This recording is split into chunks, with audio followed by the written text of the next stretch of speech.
जय माता दी दोस्तों, कैसे हैं आप सभी। आशा करता हूं दोस्तों आप सभी अच्छे होंगे, स्वस्थ होंगे। एक प्रश्न किसी ने पूछा था। प्रश्न उनका ये था कि जब हमारी जो कुंडलिनी शक्ति है वो जागृत होने लगती है तो क्या हमारे ऊपर देवी देवताओं की सवारी आने लगती है। इसी विषय पे मैं आज आपको जानकारी दूंगा। देखिए मित्रों, कुंडलिनी शक्ति को जागृत करने के बहुत सारे तरीके हैं, बहुत सारे मार्ग हैं। आगम निगम शास्त्रों में बहुत सारे मार्ग, बहुत सारी विधियां भगवान शंकर के द्वारा बताई गई हैं, भगवान भैरव के द्वारा बताई गई हैं और देवी पार्वती माँ जगदम्बा के द्वारा बताई गई हैं। तो इसमें कुंडलिनी शक्ति शक्ति स्वरूपा ही होती है, यानी कि जो कुंडलिनी शक्ति है वो माँ दुर्गा का ही एक स्वरूप होती है और माता पार्वती का ही एक स्वरूप होता है। कुंडलिनी शक्ति नीचे से उठती है और ऊपर जाकर के ब्रह्मरंध्र में, सहस्त्रदल कमल में जाकर के मिल जाती है, जहाँ पर परम शिव का स्थान है, परम विष्णु का स्थान है, महाविष्णु का स्थान है।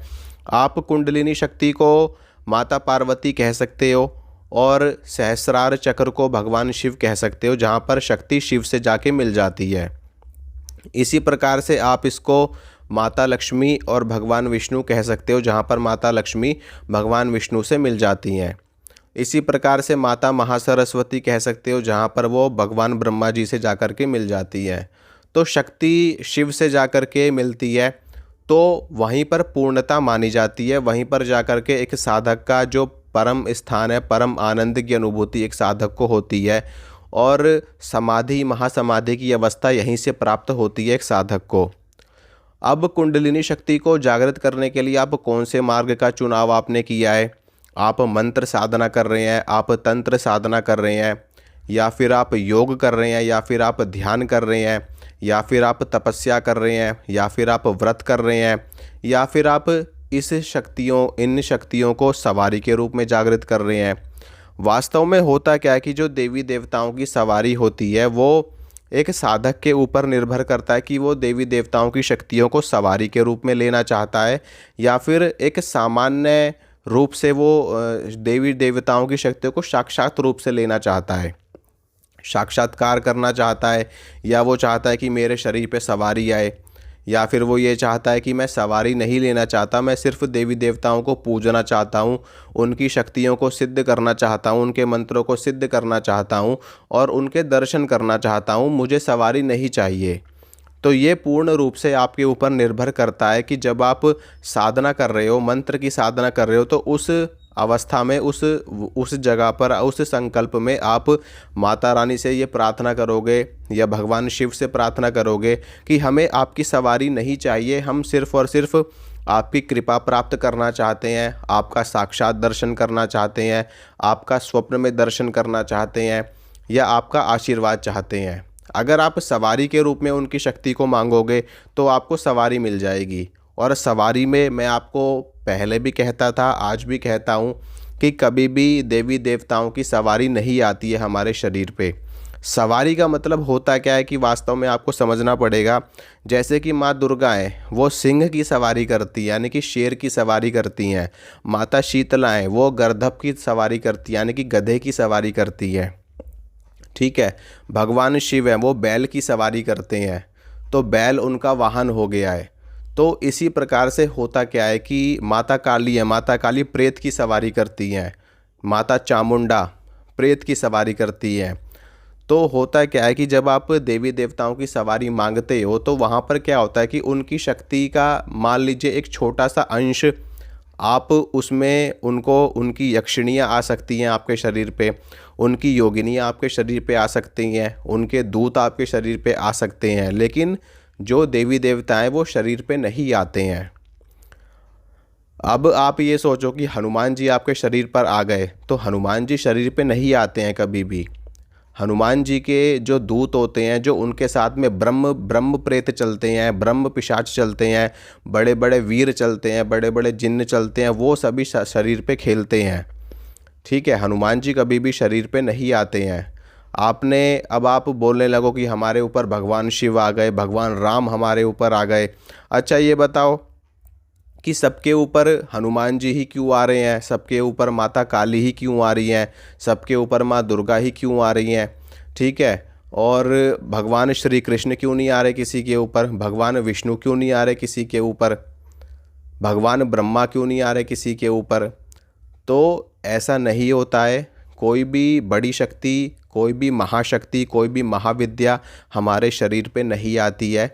सिर्फ़ और सिर्फ उनके साथ में जो उनकी शक्तियाँ चलती हैं, योगिनी हो गई, यक्षिणी हो गई, उनके सेवक हो गए, उनके सेविकाएं हो गई, वो सभी हमारे शरीर पे आकर के खेलते हैं। क्योंकि आप उनसे प्रार्थना करते हो, आप उनसे विनती करते हो कि मुझे आपकी सवारी चाहिए, तो वो क्या करती है, उनकी सेवा में हजारों लाखों योगिनियाँ आए, सैकड़ों करोड़ों योगिनियाँ आए, करोड़ों यक्षिणियाँ आए। वो उनमें से किसी एक को आदेश दे देती हैं कि जाओ इस बच्चे की रक्षा करो, इस बच्चे की मनोकामना पूरी करो, ये सवारी लेना चाहता है तो जाओ इसकी रक्षा करो, इसके साथ रहो, हमेशा इसके अंग संग रहो। तो जब भी आपके ऊपर कोई संकट आने वाला होता है कि वो यक्षिणी तुरंत आपके शरीर पे आकर के आपको और आपके परिवार को सचेत कर देती हैं। वो देवी, वैसे वो देवी स्वरूपा ही होती हैं, वो भी दिव्य शक्तियों से परिपूर्ण होती हैं। उनमें भी इतनी शक्ति होती है कि वो आपको फर्श से अर्श पर पहुंचा सकती है, आपको हर तरह की जानकारी दे सकती हैं। दिव्य शक्तियों से परिपूर्ण वो सभी शक्तियां भी होती हैं। देवी स्वरूपा, देव स्वरूप ही वो सभी दूत और वो शक्तियां होती हैं। तो इस प्रकार से सवारी हमारे शरीर पे आती है। आपने बड़े बड़े साधकों को देखा होगा, बड़े बड़े सिद्धों को देखा होगा, क्या वो उन सभी को आपने कभी देखा है खेलते हुए? कभी नहीं देखा होगा। ना ही मैंने कभी बड़े बड़े सिद्धों को, बड़े बड़े साधकों को खेलते हुए देखा है। मैं भी बहुत लोगों के संपर्क में रहा हूँ, बहुत लोगों से मैंने भी ज्ञान प्राप्त किया है। मैंने कहीं किसी को खेलते हुए नहीं देखा कि किसी पे बहुत बड़ी शक्ति आकर के खेल रही हो। हाँ, कुछ लोग होते हैं जो खेलते हैं, जो शक्तियों को अपने शरीर पे सवारी के रूप में बुलाते हैं, तो वहाँ पर यही शक्तियाँ आती हैं। ये भी शक्ति होती है, ये भी शक्तियों का स्वरूप होती है। तो आपके ऊपर निर्भर है कि आपकी जो कुंडलिनी शक्ति जागृत हो रही है, आप उसको सवारी के रूप में जागृत कर रहे हो या फिर आप एक सामान्य तरीके से जागृत कर रहे हो। कुंडलिनी शक्ति जब जागृत होने लगती है तो वहाँ पर कुछ चीज़ें हमारे साथ में घटित होती जो हमारे शरीर में होती हैं। वो मैं आपको बताता हूँ कि आपको, जैसे कि आपको आपके सर में दर्द रहेगा, आपको घबराहट हो सकती है, आपको बेचैनी हो सकती है, आपके सर में दर्द हो सकता है, आपको थोड़ा बहुत ऐसा प्रतीत होगा कि आपको चक्कर से आ रहे हैं, क्योंकि वहाँ पर हमारे चक्र जो होते हैं वो घूम रहे होते हैं।